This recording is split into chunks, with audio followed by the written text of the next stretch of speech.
بسم اللہ الرحمن الرحیم اللہم صلی علی محمد و علی محمد۔ السلام علیکم۔ درود شریف اور تہجد کا جو وقت ہوتا ہے،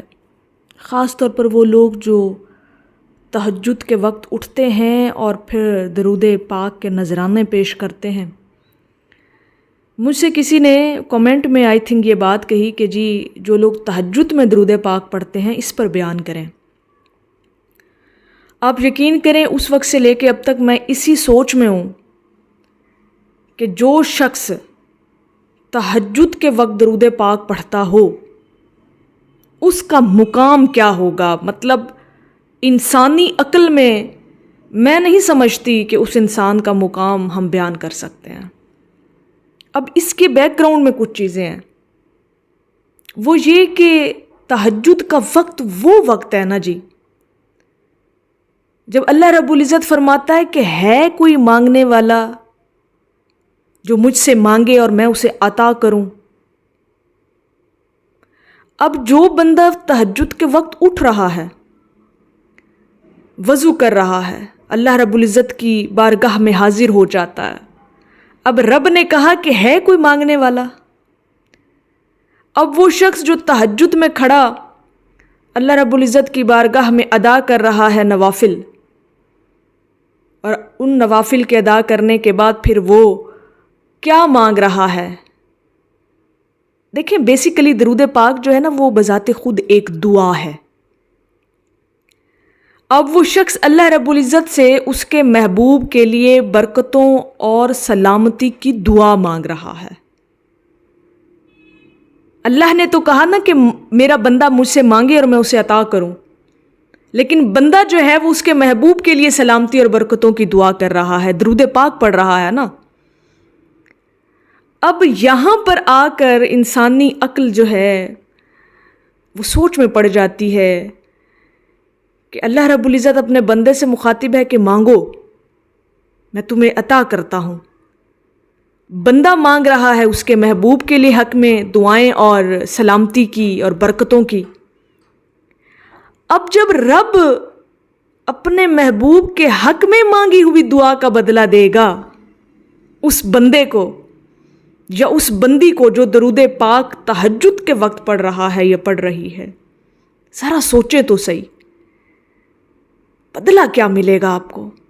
صلہ کیا ملے گا، رب کی طرف سے آپ کو عطا کیا ہوگا۔ پھر وقت تہجد کا سکوت اور قرب الہی کا وہ وقت ہوتا ہے، تہجد کا بہت قریب ہوتا ہے اللہ رب العزت اپنے بندے کے۔ یقین کریں اتنی خوبصورت یہ ایک تصور ہے تہجد کے وقت نماز پڑھنے کا، اور پھر درود پاک جو لوگ پڑھتے ہیں اس وقت میں، پھر جو وہ مانگ رہے ہیں، کیا مانگ رہے ہیں؟ اپنے نبی علیہ الصلوۃ والسلام کی محبت میں ان کے لیے ہی دعا مانگ رہے ہیں کہ یا اللہ پاک اپنے نبی پر سلامتی اور برکتیں بھیج، اور پھر بدلے میں اللہ پاک آپ کو کیا عطا کرے گا۔ آپ کی سوچ اور وہم اور گمان اس شخص کے اپنے وہم گمان میں نہیں ہے، ہمارے میں نہیں ہے، دوسرے شخص کے بیان کرنے میں نہیں ہے، ہم نہیں بیان کر سکتے۔ یہ وہ راز ہے جو تہجد گزار اہل درود ہے اور اللہ رب العزت کے درمیان اس بندے کا وہ راز موجود ہے۔ ہم عام انسان نہیں اس راز کو ڈسکلوز کر سکتے۔ یا تو وہ بندہ خود جانتا ہے کہ اسے کیا عطا ہوا اور رب نے کیا عطا کیا، یا رب العزت جانتا ہے کہ اس نے اپنے بندے کو جب اس نے اس کے محبوب کے لیے دعا مانگی وہ بھی تہجد کے وقت تو اسے کیا عطا کیا۔ یہ اللہ اور بندے کے درمیان کا راز ہے۔ بڑی روحانی اور گہرائی والی آج باتیں آپ کے ساتھ۔ تہجد کا لفظ کہتے ہی انسان کی روحانی کیفیت ہی اور ہو جاتی ہے، یقین کریں۔ اچھا اب وہ خاص نشانی بھی ایک ہے، جو لوگ درود پاک تہجد کے وقت پڑھنا شروع کر دیتے ہیں نا اور ایک لمبے عرصے تک پڑھتے ہیں، استقامت رکھتے ہیں، قائم رہتے ہیں اور مستقل مزاجی کے ساتھ تہجد کے وقت اٹھ کر درود پاک پڑھتے ہیں، اس وقت کا پڑھا ہوا جو درود پاک ہے وہ اس شخص کے اندر ایسا اترتا ہے کہ روحانیت کی جو پیک ہوتی ہے نا جی،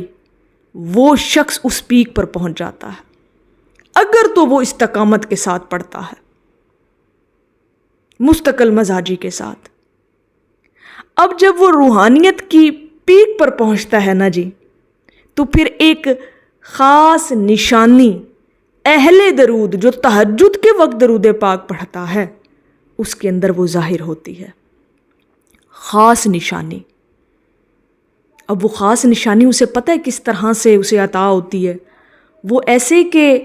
جب انسان تہجد کے وقت درود پاک پڑھتا ہے اور وہ جو روحانیت اور نورانیت اس وقت اس کے اندر اترتی ہے، وہ جو عکس درود پاک کا اس وقت اس کے اندر اترتا ہے، وہ روحانیت کی پیک پر پہنچ جاتا ہے۔ اور روحانیت کی پیک پر پہنچنے کے بعد وہ انسان عام انسان نہیں رہتا، خاص نشانی۔ پھر وہ عام لوگوں جیسا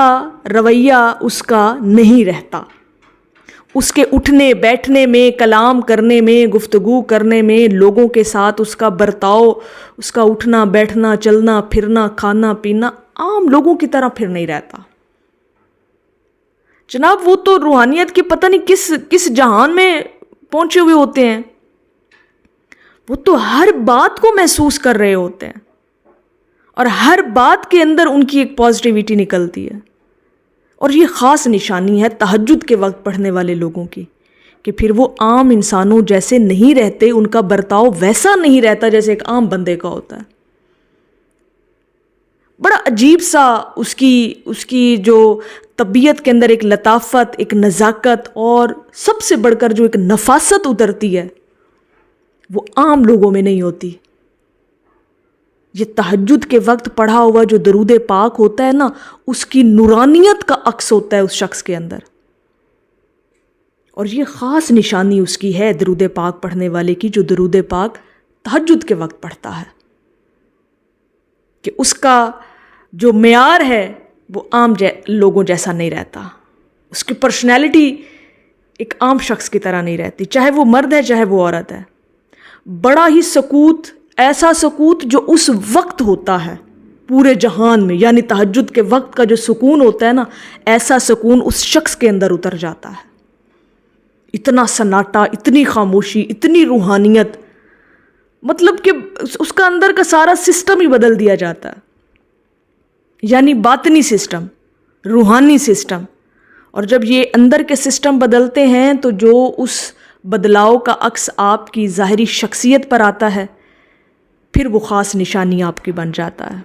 پھر آپ عام لوگوں جیسے نہیں رہتے، پھر آپ کے اندر بڑے عجیب عجیب سے معاملات ہوتے ہیں، بڑی خوبصورتی آ جاتی ہے آپ کے اخلاق میں، آپ کے انداز و بیان میں، مطلب آپ کا انداز اور رنگ ڈھنگ ہی بدل جاتے ہیں اس انسان کے۔ یقین کریں، کبھی آزما کر دیکھیے گا، کبھی مشاہدہ کر کے، ایسا شخص کبھی زندگی میں آپ نے دیکھا ہو جو تہجد کے وقت استقامت کے ساتھ درود پاک پڑھتا ہے، اس کے چال چلن ہی پھر اور ہوتے ہیں، اس کا انداز ہی پھر اور ہوتا ہے، سٹائل ہی اس شخص کا اور ہو جاتا ہے، کیونکہ اس کے اندر روحانیت اتنی اتر چکی ہوتی ہے اور نورانیت اس قدر ہوتی ہے کہ وہ اس کو پھر ایک بہت خاص مقام تک پہنچا دیتی ہے۔ تو درود شریف کا یہ ایک بہت بڑا خاصہ ہے۔ اور پھر تہجد کے وقت جب اللہ رب العزت کہتا ہے اے میرے بندے مانگ مجھ سے میں تجھے عطا کرتا ہوں، اور پھر بندہ مانگتا ہے اس کے محبوب کے حق میں دعا، اور پھر اس دعا کے بدلے میں پھر جو اللہ پاک آپ کو عطا کرتا ہے، پھر جیسے میں نے کہا کہ وہ بندہ جانتا ہے پھر یا پھر رب جانتا ہے، ہماری عقلوں میں وہ چیز نہیں آ سکتی۔ تو اللہ رب العزت کی بارگاہ میں دعا ہے کہ اللہ پاک ہمیں تہجد کے وقت بھی درود پاک پڑھنے کی سعادت نصیب کرے اور ہمیں تہجد گزار بھی بنائے انشاءاللہ۔ تو میری اللہ رب العزت کی بارگاہ میں دعا ہے کہ اللہ پاک آپ کو اور مجھے ہر وقت اور ہر سانس کے ساتھ اپنے نبی علیہ الصلاۃ والسلام پر درود پاک پڑھنے کی توفیق عطا فرمائے، آمین یا رب العالمین۔ اور آخر میں ہے کہ جہاں بھی ہوں وہیں سے دو صدا سرکار سنتے ہیں، سر آئینہ سنتے ہیں، پس دیوار سنتے ہیں۔ ایک دفعہ محبت سے پڑھ لیجئے صلی اللہ علیہ حبیبہ محمد وآلہ وسلم۔